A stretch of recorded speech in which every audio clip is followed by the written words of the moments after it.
warahmatullahi wabarakatuh. Assalamualaikum. Perkenalkan saya Muhaimin, alamat di Makassar. Perkenalkan saya ingin bertanya kepada Buya. Saya seorang alumni mahasiswa yang bergerak di bidang seni rupa. Dulu saya pernah membuat patung gubernur sebagai tugas kuliah secara kelompok sekitar tahun 2014. Apakah saya berdosa dengan perbuatan yang demikian? Saya juga telah bertobat dengan hal tersebut. Pertanyaannya, apakah yang harus saya lakukan dengan tobat saya ini? Apakah patung tersebut harus dihancurkan sementara patung itu ada di kampus? Dan saya merasa sungkan bila harus kembali memohon izin untuk pergi menghancurkannya. Takutnya pihak kampus marah. Kiranya saya tidak menghancurkannya, apakah tobat saya diterima? Dan terkait saya pernah membuat patung itu, apakah akan tetap dihisab meski saya telah bertobat? Terima kasih Bu atas jawabannya. Baik, kami ingatkan terlebih dahulu kepada siapapun yang punya hobi seni rupa. Maka hendaknya Anda salurkan kepada seni rupa yang benar-benar diizinkan oleh syariat. Melukis, ya. Nanti kan masalah gambar itu kan surah yang disebutkan dalam hadis ini kan ulama menjelaskan ada 3 macam model ya. Ada gambar yang mutlak boleh, ada yang gambar yang mutlak haram, ada yang dilihat dulu keadaannya seperti apa. Yang gambar yang mutlak halal, nah, lukisan baik itu adalah berbentuk atau tidak berbentuk, mujassadah atau ghair mujassadah.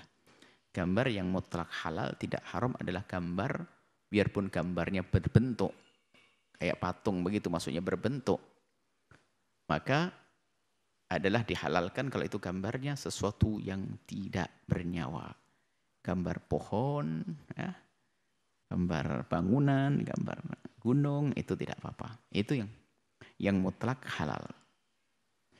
Kemudian juga yang berbeda para ulama antara halal dan haram. Perbedaan yaitu gambar daripada sesuatu yang bernyawa. Ini kan utuh. Sesuatu yang bernyawa dengan utuh, gambar sesuatu yang bernyawa. Binatang dan sebagainya, lukisan binatang. Ini perbedaan di antara ulama. Sebagian kebanyakan mengatakan itu juga haram kalau bentuk binatang yang utuh. Sebagian lagi mengatakan tidak, karena yang disebutkan kalau kita kembali kepada nas Nabi, la'anallahu musawwirin, surah yang disebut adalah surah mujassadah yang bentuk patung. Nanti akan kita bahas bagian yang berikutnya. Jadi kalau lukisan sebaiknya dihindari, lukisan dari bernyawa sebaiknya dihindari. Kalau kita melihat lukisan bernyawa, ada khilaf di dalam hal ini. Tentunya jangan sampai lukisan tersebut adalah lukisan yang mohon maaf membangkitkan syahwat, tidak terhormat dan yang lainnya. Atau mengajarkan menggambarkan permusuhan. Boleh. Kemudian yang ketiga adalah mutlak haram. Mutlak haram yaitu gambar binatang yang berbentuk. Yaitu kayak patung binatang atau gambar yang bernyawa yang berbentuk. Mohon maaf kami sampaikan kepada saudara-saudari dari yang punya seni rupa yang biasa membuat patung-patung. Patung apa? Patung gajah, patung binatang apa saja. Maka ayo dirubah. Ya. Dan kami yakin waktu Anda membuat itu bukan karena ingin melanggar Allah. Bukan, karena Anda belum tahu. Saat ini kami beritahu. Jadi hendaknya dihindari membuat patung-patung seperti itu. Ya, jadi yang lain rubah. Seninya seni rupa yang lainnya. Membuat patung itu patung, jangan bahasa patung. Kalau patung kan langsung seolah-olah langsung disembah. Itu mungkin akan diubah monumen sama. Artinya satu gambar yang bernyawa, yang jasadah, yang berbentuk. Bukan gambar yang di kanvas atau di kertas, bukan itu. Yang berbentuk itu. Itu adalah yang tidak diperkenankan, yang diharamkan. Akan tapi Allah akan Maha Kasih, tinggal Anda menyesal bertobat seperti sang penanya. Adapun nanti fotografi itu juga ulama berbeda pendapat asalkan terhormat dan sebagainya, bukan membuka aurat membangkitkan syahwat. Maka fotografi ini adalah bukan dari golongan patung ini, bahkan juga bukan golongan gambar yang bernyawa yang tingkat kedua tadi. Jadi fotografi lebih banyak yang mengatakan tidak ada masalah dengan catatan terhormat, tidak membangkitkan syahwat dan yang lainnya. Nah, fotografi. Kemudian ada yang terakhir, yang kelima adalah gambar berbentuk, akan tapi untuk mainan anak-anak kecil seperti boneka-bonekaan untuk anak kecil perempuan atau anak kecil secara umum untuk melatih kebijakan mereka, kedewasaan mereka.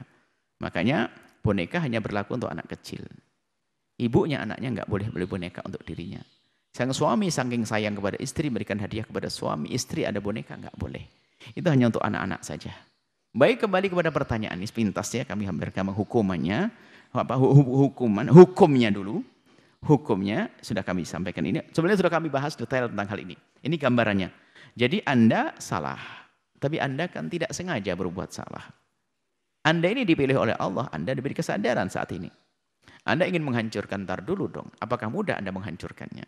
Kalau Anda punya kemampuan, okelah. Tapi Anda tetap bercita-cita untuk bisa menyingkirkan itu patung, itu monumen atau patung dengan cara yang luar biasa. Anda mungkin bercita-cita menjadi rektor di tempat tersebut deh. Biar nanti Anda punya kebijakan di sana atau Anda mengajar situ. Pokoknya Anda punya cita-cita. Saya punya keinginan harus menghilangkan. Yang penting di hati Anda ada upaya dan usaha untuk menghilangkan patung tersebut, maka itu yang menjadikan Anda diampuni oleh Allah Subhanahu. Anda tidak boleh cuek. Anda tetap perhatikan kapan-kapan. Barangkali bisa diskusi. Atau mungkin dengan bahasa apa, bolehlah patung itu saya pindah atau bagaimana ya. Mungkin karena itu adalah perlu biaya, Anda ganti rugi.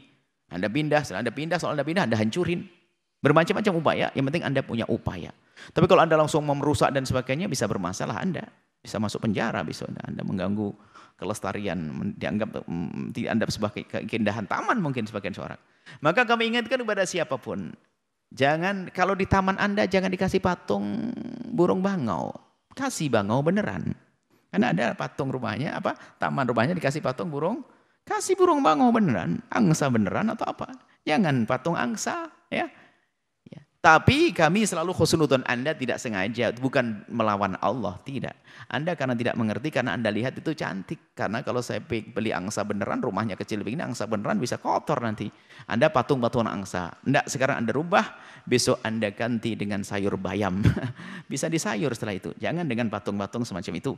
Ingat, kami tidak berkhusnudon kepada Anda. Tidak prasangka buruk kepada Anda yang pernah membuat patung atau yang saat ini membeli patung di rumahnya. Kami tidak prasangka buruk kalau Anda melakukan itu karena menantang Allah. Tidak. Karena Anda belum tahu dan setelah ini Anda akan menyelesaikan semuanya. Kami yakin khusnudon Anda mendengar suara ini, menyaksikan acara ini, Anda adalah perindu ridha Allah. Nuhibbukum fillahi. Kami cintai Anda karena Allah. Wallahu a'lam bishawab.